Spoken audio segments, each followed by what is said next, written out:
Queria agradecer a presença de vocês aqui nesse painel. E primeiramente também agradecer o convite dos organizadores do evento para o Banco Central poder falar sobre esse tema de Open Banking também e explicar qual que é a visão do regulador, né, nesse processo, no projeto de implementação do Open Banking aqui no Brasil.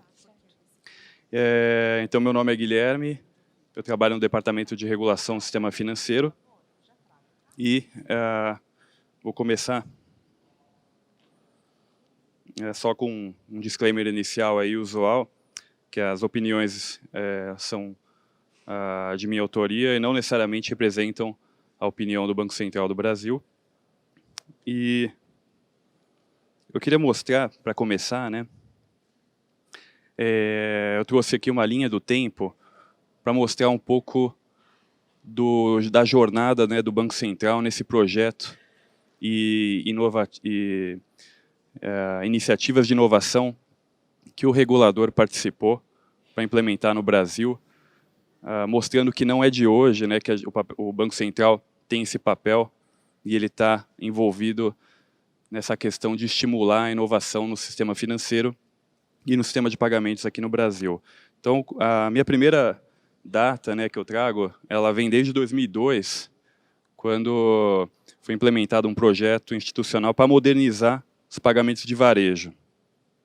Então, lá atrás já se verificou a necessidade de ter um avanço e uma melhoria nessa eficiência com relação ao sistema de pagamento. Tanto que foi só depois, em 2013, que veio a lei dos arranjos e de instituições de pagamento, em que deu competência para o Banco Central e para o Conselho Monetário regular esse tema. Então, como um exemplo também de inovação, foi então a questão da regulação dos arranjos e das IPs, chamadas instituições de pagamento, em 2013. Em 2015 ainda teve um projeto dentro do Banco Central institucional, que é o GT Inovações, em que também foi verificada uma série de iniciativas que poderiam ser reguladas para melhorar o ambiente do mercado brasileiro. Em 2016, um outro exemplo aqui que eu trago, foi regulamentada a questão da conta digital. Então, a conta digital é a questão da abertura de uma conta de depósitos, uma conta corrente ou de poupança, totalmente feita por meio eletrônico.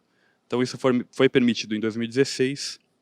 Então, em 2016 já teve essa possibilidade, em que a regulação ainda exigia uma série de documentos em papel, uma questão de uma ficha proposta a ser preenchida.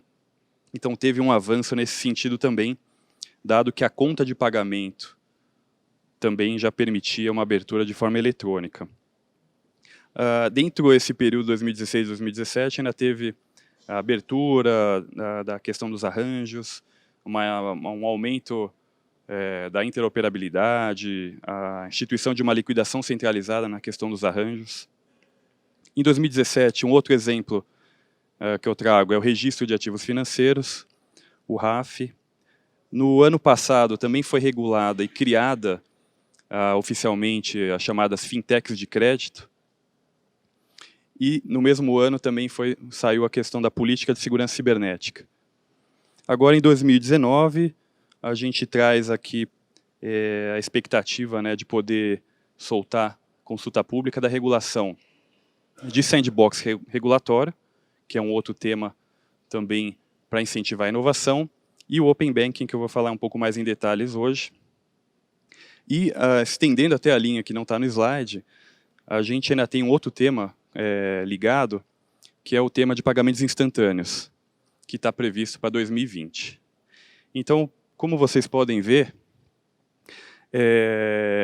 a cada ano a gente tem uma série de iniciativas, aqui que eu trouxe são só alguns exemplos, de iniciativas do papel do Banco Central, nessas chamadas, se eu posso dizer, as micro-reformas, né, que todo mundo diz hoje, que são importantes para melhorar o país. Então, o papel do Banco Central no sistema financeiro e no sistema de pagamento incentivando essas questões das reformas para melhorar o ambiente, reduzir custo, possibilitar que o cliente tenha mais opções, entrada de novos players para aumentar a concorrência e tudo mais. Agora, para contar um pouco do contexto, né, como é que surgiu o Open Banking, por que a gente está no momento de abrir, trazer essa questão da abertura, que já acontecia há um tempo atrás para outros mercados, para o sistema financeiro também. Então, aqui, a gente tem, no contexto internacional, que motivou o Brasil também, um uso, por exemplo, de dados cada vez maiores e de forma mais inteligente de dados granulares, a quantidade e o uso. E o sistema financeiro é um grande setor que produz dados e consome muitos dados. Um outro aspecto é a questão das inovações tecnológicas, então, que trazem mudanças rápidas e de forma constante, então com a chamada das aberturas das APIs, e outras inovações que possibilitam novos produtos e novos serviços. A gente tem um outro ponto que é o empoderamento do cliente, que é uma demanda cada vez maior da sociedade. Então, como foi falado na abertura desse evento, né, pelo Henrique Meirelles, hoje tem uma mudança de paradigma em que o dado pertence ao cidadão. E ele é dono dos dados, e é ele que quer compartilhar e tem o poder sobre eles, dos seus dados pessoais. Então, essa questão de empoderamento do cliente resultou em uma série de legislações mundo afora, na questão de proteção de dados de pessoa natural, e aqui no Brasil também não foi diferente, né? No ano passado, a gente teve a nossa lei da LGPD aprovada, como um fator também aí contribuindo para que o Open Banking pudesse ser fortalecido, digamos assim, no setor financeiro. Um outro ponto é a questão da democratização dos serviços financeiros. A gente tem cada vez mais uma inclusão financeira de um público antes deixado de lado, né, pelas instituições, entrando no sistema. Então, antes, no passado, ele achava muito complicado e muito custoso abrir uma conta. Hoje em dia, você pode fazer de forma rápida, com menos custo, prestando serviços praticamente sem custo. Então, a gente tem exemplos no mundo também, outros participantes da indústria implementando, como no caso do Quênia, no caso da China, em que toda a população ela está presente no mundo financeiro por meio de celulares e outras instituições, e a entrada de novos players, no caso das instituições de pagamento, bancos digitais, fintechs de crédito, que prestam serviços financeiros e que demanda do regulador a gente adaptar um mesmo level playing field para todo mundo e para que o ambiente seja saudável e que haja uma concorrência no mesmo nível. Então, aqui um mapa para mostrar que alguns países estão ou já implementando ou iniciando as discussões da implementação do Open Banking. Então, a gente pode destacar alguns casos, assim, um dos mais famosos é o caso da Europa e particularmente do Reino Unido. Então, na Europa, a questão do PSD2, como alguns de vocês conhecem, e no Reino Unido, implementando desde 2018 o seu Open Banking. A gente tem exemplos na Austrália, a gente tem exemplos também na Ásia, na questão de Singapura e Hong Kong, já estão avançados nessas tratativas, alguns países na África. E do lado das Américas, a gente tem, além do Brasil, a questão do México, que já teve uma lei de fintechs, e os Estados Unidos também já anda discutindo, então se declarou pró-Open Banking, e o Canadá também já está umas análises bem avançadas sobre isso. Aqui também um outro gráfico, né, de como é feito no Open Banking no mundo, para mostrar também que tem algumas diferenças. Cada país tem o seu objetivo e uma forma de implementação. Então, a gente tem algumas jurisdições que elas são, digamos aqui no eixo Y, elas são mais intrusivas e requerem uma forma mais mandatória do mercado implementar, como é o caso da União Europeia, da Austrália e do Reino Unido, em que eles regularam até os agregadores de dados, os iniciadores de pagamento e tudo mais. E a gente tem outros países que eles incentivam, estimulam, mas deixam um pouco mais o livre mercado, como é o caso do Hong Kong e Singapura. E outros, como Estados Unidos e China, ainda ele é um mercado aberto, em que há parcerias, as instituições financeiras estão fazendo parcerias com esses players mais de livre mercado. E no eixo X a gente tem qual que é o escopo do Open Bank sendo implementado nesses países. Então alguns vão até a questão de dados, não, eu só vou implementar a questão do compartilhamento de dados e informações, e outros avançam inclusive na questão de permitir que terceiros possam fazer pagamentos em nome do cliente. Então, como pode ser visto, é um tema, o Open Banking é um tema da moda, em que vários países estão implementando, e no Brasil, a gente, como o palestrante da palestra anterior à minha mostrou, a gente já tem várias iniciativas de mercado implementando o Open Banking, também aguardando uma regulação do Banco Central a respeito. Então, o Open Banking, eu posso dizer que ele está em linha com a LGPD, e o Banco Central ele avançou, colocou na sua agenda institucional, agora a chamada Agenda BC Hashtag, aí dentro do pilar competitividade. Então, na Agenda BC Hashtag, a gente tem 4 pilares. O Banco Central quer, tem inúmeros projetos dentro para favorecer a inclusão financeira, a competitividade, a transparência e a educação. E o Open Banking está no pilar competitividade, dentro do fator inovação, que é estimular o sistema financeiro para o futuro tecnológico inclusivo, junto com outros projetos. Aqui eu trouxe alguns exemplos, como no caso de pagamentos instantâneos e sandbox regulatório. Avançando ainda na agenda BC Hashtag, a gente tem, em abril, a edição de um comunicado pelo Banco Central que divulgou quais são os requisitos fundamentais para a implementação do Open Banking, que foi traduzido de uma forma de sistema financeiro aberto, e definindo, na visão do regulador, o que o Banco Central entende como Open Banking. Então, que é o compartilhamento de dados, produtos e serviços, né, por meio de uma abertura e integração de plataformas e infraestruturas, com um objetivo bem específico de aumentar a concorrência, aumentar a eficiência do sistema financeiro, principalmente estimular o mercado de crédito e de pagamentos, mantendo o sistema seguro e inclusivo. Por que a gente avançou?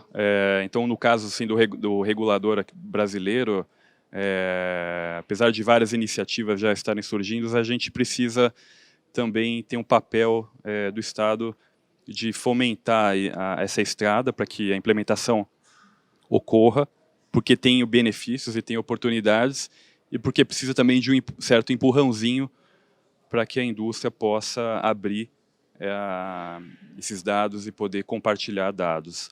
Porque a gente vê muitas oportunidades, né? Então, aqui, algumas delas, que é estimular a entrada de novos concorrentes, muitas vezes não tradicionais, estimular a redução, com essa concorrência, redução de preços. Então, a questão da jornada de redução de custos, de taxas, desde taxas de credenciadores, desde a questão do spread bancário, a gente tem um papel aí de reduzir isso, e o Open Banking é mais um fator de iniciativa que a gente quer atingir esses objetivos, gerando um ambiente propício para a entrada de novos modelos de negócio, novas soluções e serviços financeiros sendo criados e prestados, e a questão do empoderamento do consumidor, deixar o cliente com o poder de decidir.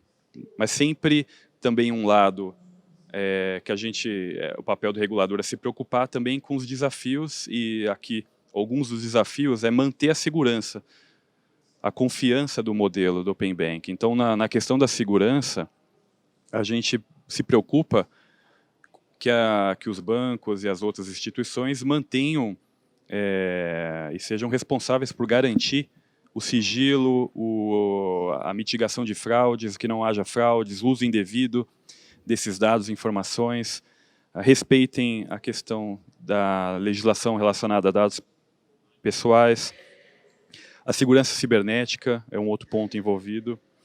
E isso está muito ligado também com a confiança do cliente. Então, um ponto muito importante é que o cliente esteja confiante no modelo do Open Banking para que ele possa ver benefícios para ele e de forma segura. Então, a segurança relacionada ao ponto de cima, relacionada à confiança. Um outro ponto que eu sempre bato na tecla é a questão da educação financeira. Então, é muito importante, e aí tem um papel tanto do Banco Central como regulador e supervisor, quanto do mercado em poder oferecer essa educação financeira e melhorar a educação financeira da população para que o cliente sabe o que é Open Banking. Na palestra também do lado, mais cedo, o colega apresentou um dado que no Reino Unido bem menos da metade conhecia o que era Open Banking e eles foram um dos pioneiros na implementação. Então ele tem que conhecer, tem que saber que é seguro e ele tem que ver vantagem. E isso está ligado com a experiência do cliente. Então a experiência ela tem que ser amigável e segura e simples. E tem um desafio do Open Banking que é também do Banco Central, o papel de regulador e supervisor, que é adequar esse ambiente regulatório, então é implementar uma norma que seja adequada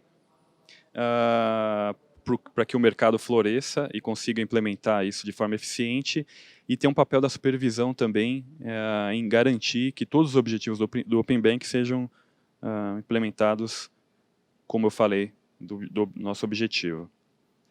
Qual que é o escopo do Open Banking no Brasil? A gente tem dividido o escopo em 4 fases. A primeira fase é a abertura das informações das instituições financeiras. Então, as próprias instituições divulgando quais são seus produtos e serviços que estão hoje oferecidos. Isso vai possibilitar que haja uma comparação. O cliente quer contratar um cartão de crédito, quer abrir uma conta, quer contratar um crédito e vai poder comparar isso de uma forma mais padronizada e mais eficiente. A segunda fase, em diante, ela já abrange a questão dos dados dos clientes. Então, a segunda fase é implementar os dados, começar com os dados cadastrais, como nome, endereço, qual que é a qualificação de profissão, renda, etc. A fase 3, ela incluiria dados transacionais. Então, eu chamo de dados transacionais todas as informações relacionadas aos serviços. Então, por exemplo, extrato, quais são as informações de uma operação de crédito, de um empréstimo, fatura do cartão, por exemplo. É um histórico de informações financeiras. A fase 4 ela já introduz a questão dos serviços. Então, iniciar um serviço de pagamento é um deles, que o cliente possa fazer pagamentos por meio de terceiros. Da fase 2, 3 e 4, um ponto importante é que sempre tem que ter o consentimento. Então, o consumidor, o cliente, sempre precisa consentir que haja esse compartilhamento de seus dados. E o serviço de pagamento, inclusive. Alguns exemplos de casos de uso, né? Aqui eu trouxe uma lista exemplificativa. Como eu falei, comparar produtos e serviços financeiros. A gente tem também a questão de localização de pontos de atendimento. Então, hoje em dia, buscadores já integram plataformas dos seus clientes para poder localizar um ponto de atendimento. Compartilhamento de dados cadastrais, de você poder iniciar um relacionamento objetivo, quem sabe até num clique, e você tem um início de uma abertura de conta de uma forma rápida, só de compartilhar um dado de uma instituição para outra. Questão de agregação de dados transacionais, e aí possibilitando que haja um aconselhamento financeiro. Olha, você está gastando muito nisso, tem um concorrente ali que te oferece menos, você deveria investir em tal produto. Então, um aconselhamento e educação financeira é um exemplo. Análise de crédito, então até aliado com a questão do cadastro positivo, o Open Banking é mais uma fonte de informações para que haja uma melhor análise das informações e possa oferecer um crédito mais barato um credit score melhor. A questão de transferência de recursos por terceiro e uma gestão financeira ativa. Então, por exemplo, o cidadão vai chegar num cheque especial, ele já é avisado com antecedência, ele pode ter um resgate ou uma transferência de um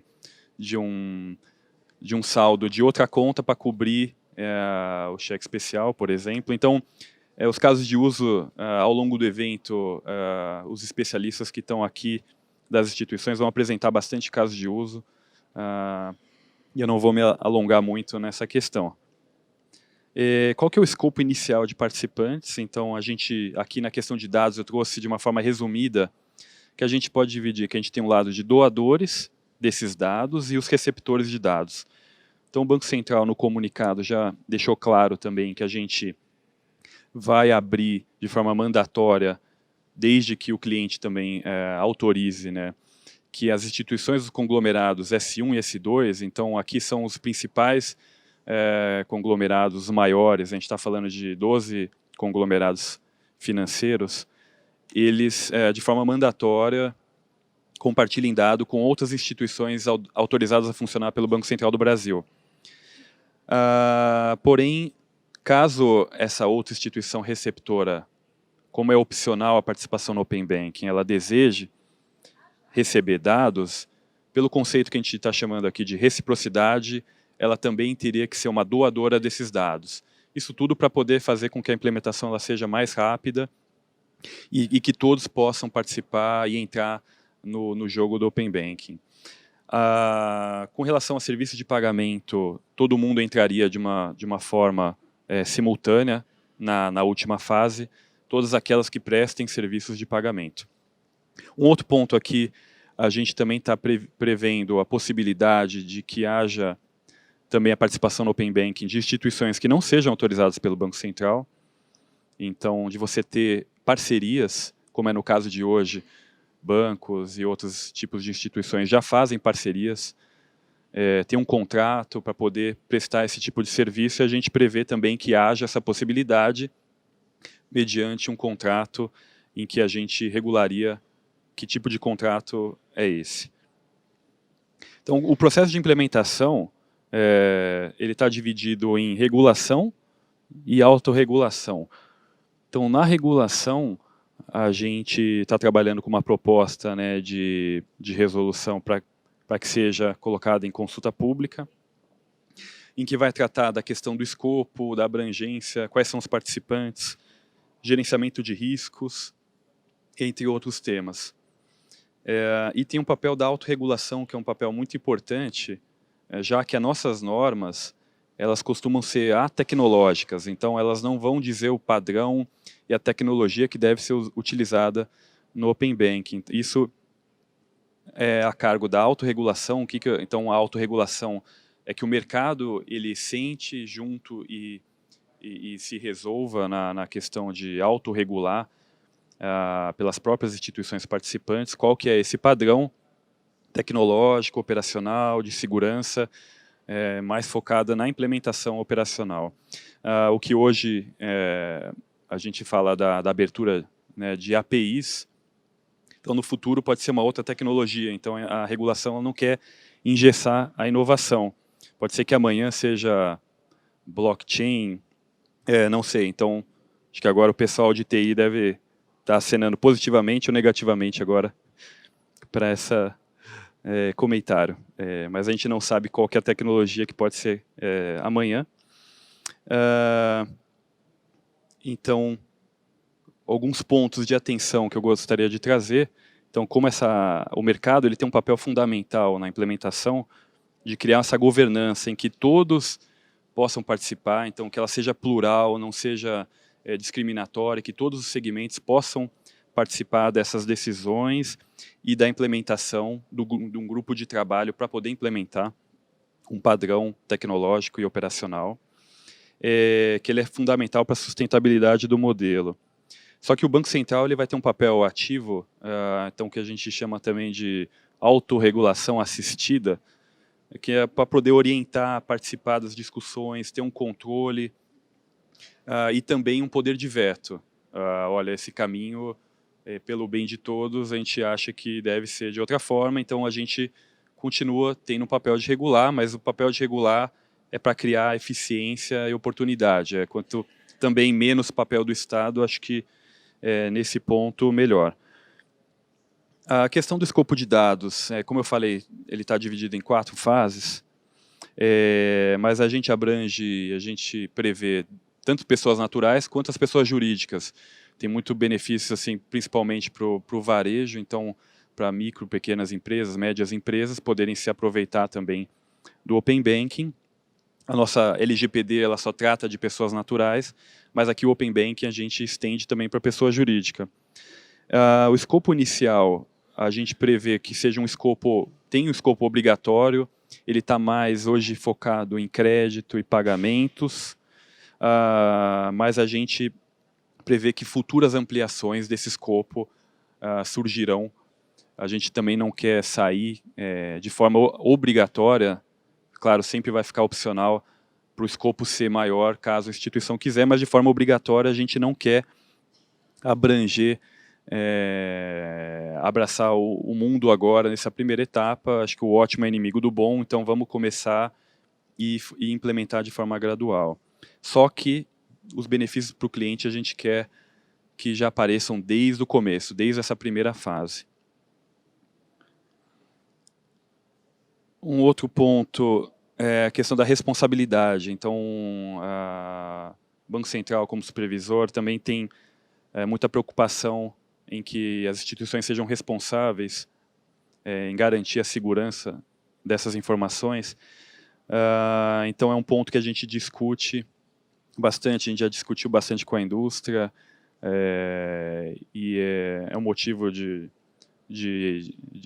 implementação a questão da responsabilidade. Então, que as instituições tenham mecanismos para garantir a rastreabilidade do dado, garantir que haja uma autenticação do cliente, medidas de controle e, inclusive, mecanismos de solução de conflitos. Então, a gente já tem vários mecanismos assim voltados também para o consumidor, em que ele pode acionar tanto o Banco Central, diretamente a instituição, ou até ir além, né, na questão judicial, mas a gente quer implementar com a indústria um mecanismo de solução de conflito entre participantes e também do participante com o cliente. E a questão de terceiros contratados, a responsabilização por esses entes. A experiência do cliente, como último ponto de atenção, existem outros, né, mas o que eu trouxe, é que nada adianta se a jornada do cliente for muito complexa e difícil. Então, a gente quer buscar a simplicidade, a segurança e eficiência. O que abrangeria nessa etapa de experiência? Acho que alguns vão poder mostrar com mais detalhes. Abrange a questão desde o consentimento, em que um cliente consente e ele autoriza que aqueles dados ou aquele pagamento ocorra, a forma de autenticação e a confirmação do cliente. E que ela seja, no mínimo, compatível com a experiência que ele tem hoje na sua própria, no seu banco, na sua instituição. A gente não vislumbra que a experiência seja mais complicada e mais custosa, então que ela seja pelo menos compatível. Quando a gente fala compatível, é pelo menos na etapa de duração, não tenha etapas adicionais, não tenha excesso de informação, não seja um processo complicado para ele se autenticar e tudo mais. E a transparência e clareza nas informações prestadas ao cliente. Então, que ele saiba quando ele, por exemplo, muda de um ambiente para outro, uma tela no aplicativo ou no Internet Banking, que ele saiba onde ele está, o que ele está compartilhando, se ele consente ou não consente, que não seja um formulário padrão em que, claro, isso é um desafio não só do sistema financeiro, mas hoje em dia a gente tem o botão de OK, concordo, com um monte de informação para ler, e sabe que muitos não leem, é um desafio também para a questão do Open Banking. Agora, como forma de cronograma de implementação, a gente teve o comunicado em abril, a consulta pública da regulação A gente espera, trabalha com a expectativa de implementar já no próximo mês, deixar aberta, e a consulta pública ela é aberta a todo mundo. A expectativa é que a regulação de fato saia no primeiro semestre do ano que vem e o início de implementação no segundo semestre, a partir da primeira fase e assim por diante. Como mensagem final, eu gostaria de trazer que a regulamentação do Open Banking ela é importante, mas o nosso papel é fomentar essa estrada para que os especialistas podem implementar o Open Banking, e ela não é uma mudança imediata na prestação de serviço. Ela é um processo gradual, que precisa de uma adaptação tanto dos incumbentes quanto dos supervisores, e ela tem que estar adequada, e o cliente tem que compreender o que o cliente tem de benefício nisso, que ele pode exigir melhores serviços financeiros para o consumidor, e ele está no banco do motorista. Então, ele tem que compreender quais são os benefícios do Open Banking.